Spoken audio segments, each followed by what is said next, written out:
Break के बाद एक बार फिर से आपका स्वागत। और आज की सबसे बड़ी खबर बहराइच से, जहां पर बहराइच हिंसा के मुख्य आरोपी सरफराज और तालिब का एनकाउंटर हुआ है। नेपाल भागने के फिराक में थे और इस दौरान पुलिस ने उनको रोका। नेपाल बॉर्डर के पास हांदा बेसारी कैनल के पास एनकाउंटर हुआ और जिसमें दोनों को गोली लगी है। दोनों आरोपियों को अस्पताल में लाया गया है, उनका इलाज चल रहा है। जिस तरीके से तस्वीरें आप देख रहे हैं, रामगोपाल मिश्रा की हत्या की गई थी, बड़ी निर्ममता से उनको मौत के घाट उतारा गया था। इस पूरे मामले में आक्रोश था। आपने देखा किस तरीके से बहराइच में हिंसा हुई और हिंसा की आग में पूरा बहराइच जला। उस पूरे मामले को लेकर बवाल हुआ था और अब एनकाउंटर में दो जो आरोपी है उनको गोली लगी है। सरफराज जो मुख्य आरोपी था, इसके अलावा उसका एक और साथी था तालिब। ये दोनों नेपाल भागने के फराक में थे और इस दौरान पुलिस को इस बात की जानकारी लग गई और पुलिस ने उनको रोका। एनकाउंटर हुआ और दोनों को गोली लगी है। दोनों को फिलहाल जो अपडेट है, अस्पताल में भर्ती करा दिया गया है। तो बहराइच में जिस तरीके से हिंसा हुई उसमें ये मुख्य आरोपी थे। बड़ी खबर आ रही है, एनकाउंटर हुआ इनका, इनको गोली लगी है और अस्पताल में भर्ती करा दिया गया है। नाराजगी थी, पूरे देश में उबाल था कि किस तरीके से यहां पर हिंसा हुई। और 7 साल में, जैसा अखंड बता रहे थे कि जब से यूपी की कमान मुख्यमंत्री योगी आदित्यनाथ ने संभाली थी, तब से यूपी में दंगे नहीं हो रहे थे। लेकिन अब इस खबर आने के बाद से सरकार और प्रशासन अलर्ट मोड पे था और जो भी अपराधी थे, जो भी आरोपी थे, उनके खिलाफ कई टीम बनाई गई थी उनको पकड़ने के लिए। और ऐसे में खबर मिलती है कि 2 आरोपी नेपाल भाग रहे थे और इस दौरान बॉर्डर पर ही इनको पकड़ने की कोशिश की गई, उधर से फायरिंग की गई और फिर पुलिस ने एनकाउंटर हुआ और उसमें 2 आरोपी सरफराज और तालिब को गोली लगी है। फिलहाल दोनों को अस्पताल में भर्ती कराया गया है। नेपाल बॉर्डर के पास हांदा बेसारी पास एक नाला था, वहां से उसी रास्ते से लोग भागने की कोशिश कर रहे थे और बड़ा बॉर्डर इलाका है। बहराइच से थोड़ी दूर पर नेपाल का बॉर्डर पड़ता है और वहां से ये लोग नेपाल जाते। हो सकता है वहां से किसी और दूसरे मुल्क में भागने की तैयारी थी इनकी, लेकिन उसके पहले इनकी इस पूरी प्लानिंग का पता पुलिस को चल गया, एलआईयू को चल गया और एनकाउंटर में इन 2 आरोपियों को गोली लगी है, जिनको अस्पताल में भर्ती कराया गया है। और दुर्गा पूजा के दौरान जिस तरीके से हिंसा हुई, मूर्ति विसर्जन बड़े धूमधाम से निकाली जा रही थी और जिसमें दुर्गा मूर्ति को लेकर जब जा रहे थे लोग, डीजे बजा रहे थे और उस वक्त विवाद हुआ, पत्थरबाजी हुई और राम गोपाल मिश्रा नाम का ये युवक जिसको आप देख रहे हैं, उसको पकड़ के उसको निर्ममता से मौत के घाट उतार दिया गया था।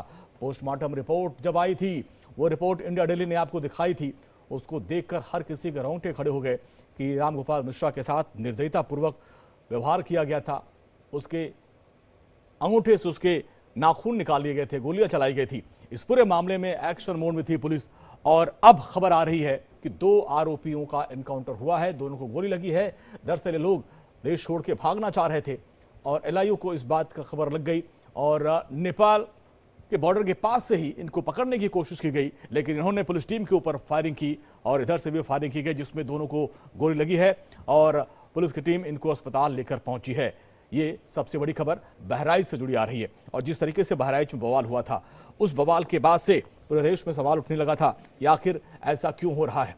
जब जब इस तरह के धार्मिक जुलूस निकलते हैं, तब तब ऐसी हिंसा क्यों होती है, पत्थरबाजी क्यों होती है। और इस बार तो हद हो गई, एक युवक की निर्ममता से हत्या कर दी गई थी, जिसके बाद से कई तरह के सवाल उठ रहे थे और अब उसमें बड़ी खबर आ रही है कि 2 आरोपी नेपाल भागने के फिराक में थे और उसमें एनकाउंटर में 2 आरोपियों को गोली लगी है। फिलहाल उनको अस्पताल में भर्ती करा दिया गया। ये नेपाल भागने के फिराक में थे। ये सबसे बड़ी खबर आ रही है कि किस तरीके से वहां पर एनकाउंटर हुआ और इनकी कोशिश थी कि भारत छोड़ के भाग लिया जाए और सबसे मुफीद रास्ता था नेपाल और नेपाल के रास्ते फिर दूसरे मुल्क में भागने की इनकी पूरी तैयारी थी, लेकिन इसके पहले इनको पकड़ लिया गया। तो ये सबसे बड़ी खबर। रामगोपाल मिश्रा की हत्या के आरोपियों का एनकाउंटर हुआ है, ये सबसे बड़ी खबर आ रही है। और बहराइच में जिस तरीके से बवाल हुआ था, मूर्ति विसर्जन को लेकर पूरे बहराइच में बवाल हुआ और हिंसा भड़की, कई लोग इसमें घायल हुए थे, एक युवक की मौत हुई थी, जिसके बाद खुद मुख्यमंत्री योगी आदित्यनाथ एक्शन मोड में है। उन्होंने तमाम अधिकारियों को मौके पर भेज रखा था और कहा था कि इसमें जो भी दोषियों के खिलाफ कड़ी से कड़ी कार्रवाई की जाए। और कुछ दिन पहले ही रामगोपाल मिश्रा के परिवार वालों से मुख्यमंत्री योगी आदित्यनाथ ने मुलाकात भी की थी और उनको भरोसा दिया था कि इंसाफ किया जाएगा। और अब जब खबर मिली कि वहां के इस पूरे हिंसा के जो आरोपी हैं, 2 भारत छोड़ के भागने के फिराक में हैं और इस दौरान एनकाउंटर हुआ और एनकाउंटर में 2 आरोपियों को गोली लगी है 13 अक्टूबर को किस तरीके से बहराइच में हिंसा हुई थी, वो तस्वीरें देखकर हर किसी के रोंगटे खड़े हो गए थे। और वहां पे बहराइच में कई जगह पे, और हमारे सहयोगी संजय मिश्रा हमारे साथ हैं और अखंड भी हमारे साथ है। संजय, सबसे पहले आप बताएं, क्या अपडेट? इसमें 2 लोगों का एनकाउंटर हुआ, कुछ और लोग थे, क्या जानकारी?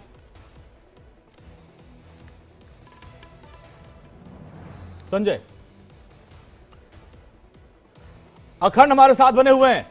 अखंड, ये बड़ी कामयाबी है, नेपाल भागने की फिराक में थे, अगर ये भाग जाते तो फिर इनका पकड़ पाना मुश्किल हो जाता।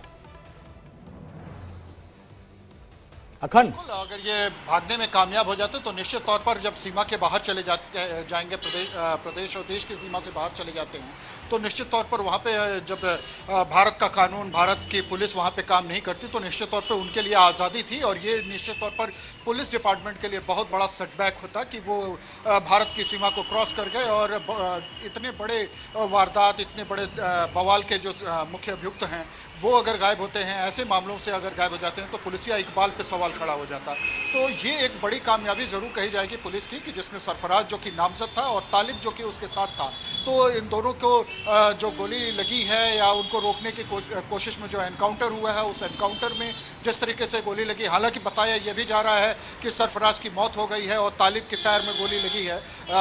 बहरहाल वो इलाज चल रहा है। अभी ये अपुष्ट खबरें हैं, ये पुष्ट खबरें नहीं है, ये अपुष्ट खबरें। अखंड, ये भी बताइए कि कहा जा रहा है कि पुलिस की तरफ से कहा जा रहा है कि इसमें जो है कुछ लोगों की गिरफ्तारियां भी हुई हैं, क्या जानकारी? 5 लोगों की गिरफ्तारी की बात सामने आ रही है। 5 लोग इस पूरे मामले में गिरफ्तार भी कर लिए गए हैं, जिनमें अज्ञात लोग शामिल हैं। अभी उनका नाम सामने नहीं आया है, लेकिन जिस तरीके से इस पूरे विवाद को लेके कुल 10 लोगों को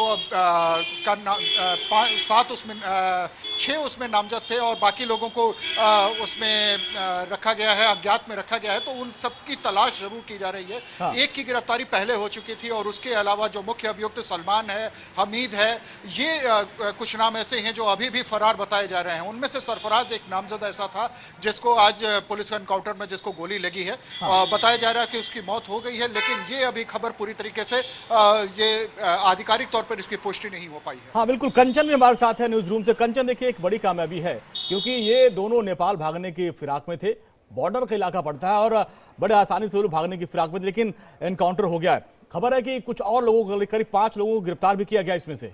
बिल्कुल, तमाम तरह की अंजलि इस वक्त खबरें सामने आ रही है। बहुत ही डेवलपिंग स्टोरी है, कई और इनपुट्स भी इसमें देखने को मिलेंगे, लेकिन बहुत बड़ा सवाल है।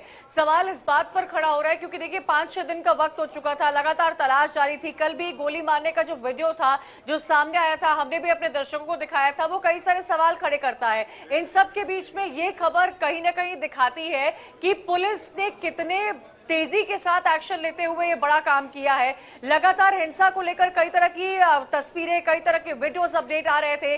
खबर तो ये भी अंजलि सामने है कि अभी भी वहां के हालात इतने स्ट्रिक्ट है, कई इलाकों पर जहां जहां आपको तस्वीर देखने को मिलेगी वहां वहां पुलिस बल तैनात की गई है। लोग घरों से बाहर नहीं निकल रहे हैं क्योंकि दुर्गा प्रतिमा की विसर्जन के दौरान जो हादसा घटा था वो सवाल खड़े करता है, प्रशासन को कटघरे में खड़ा करता है। और जब भी यूपी से ऐसी कोई तस्वीर आती है, और सवाल ये भी अंजलि इस पर खड़ा होता है कि जब देश प्रदेश में लोग त्योहार को मनाते हैं और उस त्योहार को मनाने के लिए सड़कों पर निकलते हैं, तो ऐसी हिंसाजनक तस्वीरें क्यों सामने आती है?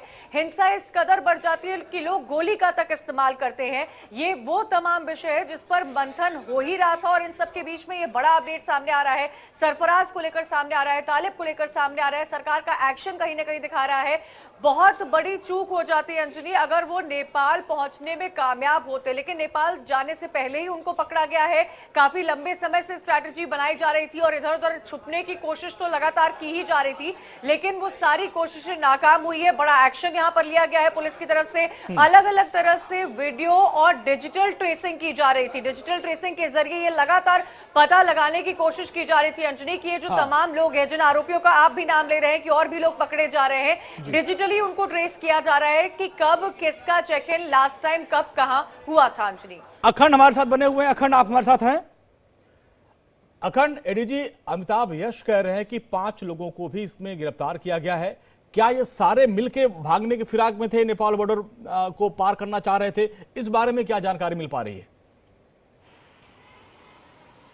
देखिए, जो बताया जा रहा है उसके मुताबिक 5 लोग जो गिरफ्तार हुए हैं ये भी नेपाल भागने की ही फिराक में थे। ये ऐसे लोग, चूंकि सीमावर्ती जिला है और सीमा जो जिला मुख्यालय है, जिला मुख्यालय से बमुश्किल 70-75 किलोमीटर दूर ये जिला वो सीमा लग जाती है नेपाल की। तो ऐसे में नेपालगंज का इलाका जो पड़ता है उधर निकलने की कोशिश में ये थे।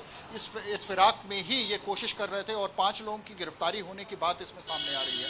इन 5 लोगों की गिरफ्तारी की बात के अलावा ये जो दो लोगों के साथ जो एनकाउंटर हुआ जिसमें सरफराज है और तालिब है, ये सरफराज और तालिब ये नहर के रास्ते ये भागने की कोशिश में थे जो नेपाल की तरफ निकलती है। नेपाल से सटे हुए है, ये बसहरी एक जगह है जहाँ पे नहर के सहारे ये भागने की कोशिश कर रहे थे। उसके किनारे किनारे ये बाइक से निकलने की शायद कोशिश कर रहे थे, जिसको लेके जब इन्होंने रोकने की कोशिश की पुलिस ने लगातार हर जगह कॉम्बिंग कर रखी है। तो ऐसे में हर जो रास्ता जो नेपाल को जाता है वो रास्ता पहले से ब्लॉक किया हुआ है। तो ऐसे में ये जब नेपाल निकलने की कोशिश कर रहे थे तो इनको रोकने की कोशिश हुई। उसी दरमियान इन लोगों ने फायरिंग करनी शुरू की। अखंड जिस तरीके से नेपाल जा रहे थे और विवेक बता भी रहे थे कि हो सकता है नेपाल से किसी और मुल्क भागने की फिराक में थे, क्या इनके पीछे बैकअप है?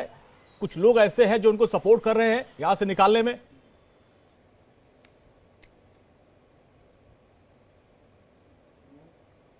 जो कि एक ही परिवार के सदस्य हैं, इन सबों की रिश्तेदारियां कुछ नेपाल में ज़रूर हैं, वो पहले से हैं। और कुछ इस तरीके के इनपुट्स और भी मिल रहे हैं कि कुछ और जो नेपाल या इस तरीके के जो व्यापार करने वाले और कुछ ऐसा नेटवर्क भी इनका है जो वहाँ पे मदरसे और इस तरीके की चीज़ें जिनके चलते वो एक नेटवर्क जो बाकी के देशों से भी उनका नेटवर्क हो सकता है, अंदाज़ा लगाया जा रहा है। तो वो उनके ज़रिए इनको मदद मिल रही थी। अब मदद किस लेवल तक की मिल रही थी ये नेपाल पहुंचने के बाद ही मिल रही थी या नेपाल के भारत के अंदर भी वो मदद वहां से मुहैया कराई जा रही थी, क्योंकि बिना ये लगातार संपर्क के वो नेपाल की तरफ नहीं भागने की कोशिश करते जब तक वो अश्योर्ड नहीं हो जाते कि हाँ वो रास्ता वो ठीक है, पैसे भी साफ है, वो